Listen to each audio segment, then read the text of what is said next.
This is the new Smart ForTwo, and it's got two claims to fame. The first is that it's got the tightest turning circle of any mainstream car currently on sale. The second is that it's also the shortest car currently on sale. Do you know what? It's starting to make me feel like a little bit dizzy. This is the second generation Smart ForTwo, and it shares many of its mechanical bits with the Renault Twingo, albeit with a shortened two-seater body. So its engine is at the back, which means that under the bonnet there is room to store, well, not a lot really.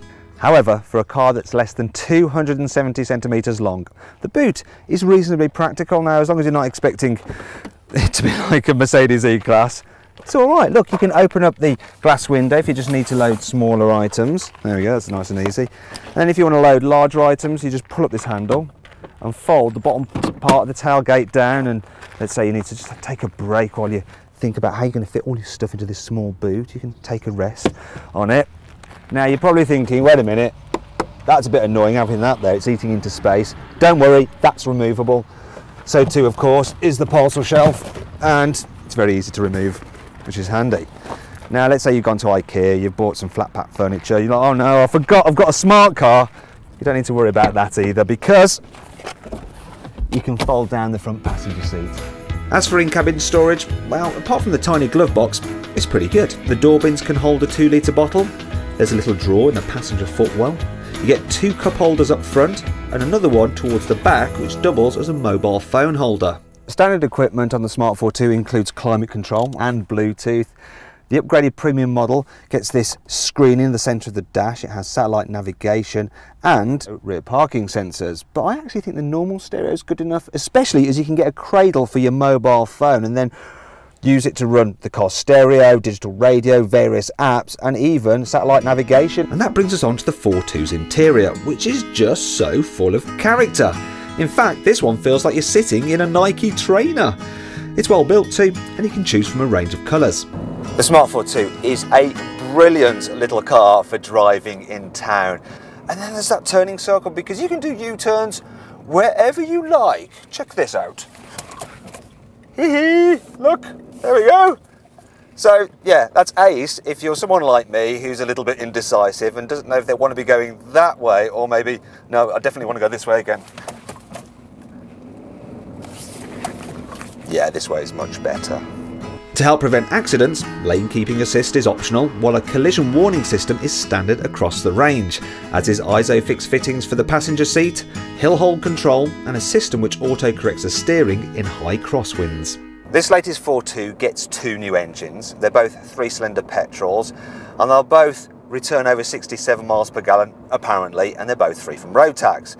Now, the 1 litre, which is the less powerful one, is actually fine for around town, and there's also a 900cc turbo which is more powerful, which is slightly better on the motorway. Both these engines are better than the one in the old ForTwo, and you can get them with either a manual or a slick dual clutch automatic. At higher speeds, the ForTwo really does start to feel out of its depth. For instance, you've got those 3-cylinder engines right behind your ear, so when you work them, they start to make a bit of a racket.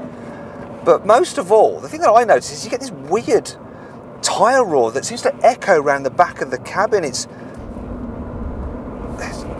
really, really odd. Then there's the handling. While fine in town, the vague steering doesn't exactly inspire confidence on a twisty road, and the short wheelbase gives a very fidgety, bumpy ride. Tell you the truth, there are a few things that bug me about this Smart. For instance, for the speedo, you've got red dials with a red needle, and it's quite hard to see sometimes what speed you're doing at a quick glance. And if you want to know your revs, you have to look over here to this kind of flimsy rev counter. So where's the temperature gauge? Is it probably down by my ankles or something?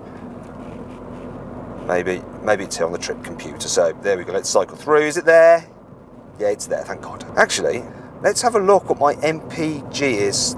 Ah, look, it's about 36 miles per gallon. Finally, there's the price, because the ForTwo is quite a bit more expensive than rivals such as a Hyundai i10. But then, like with the Fiat 500, you are paying for extra style and character. which this Smart has in abundance. If you click above my head, you can go to our website for the very latest prices on the Smart ForTwo. If you click here, you can watch our video review of the Fiat 500, or here for the Toyota Aygo. Please click on our logo to subscribe to our channel, and if you're watching on mobile, don't worry, just click the links below the video. They do exactly the same thing.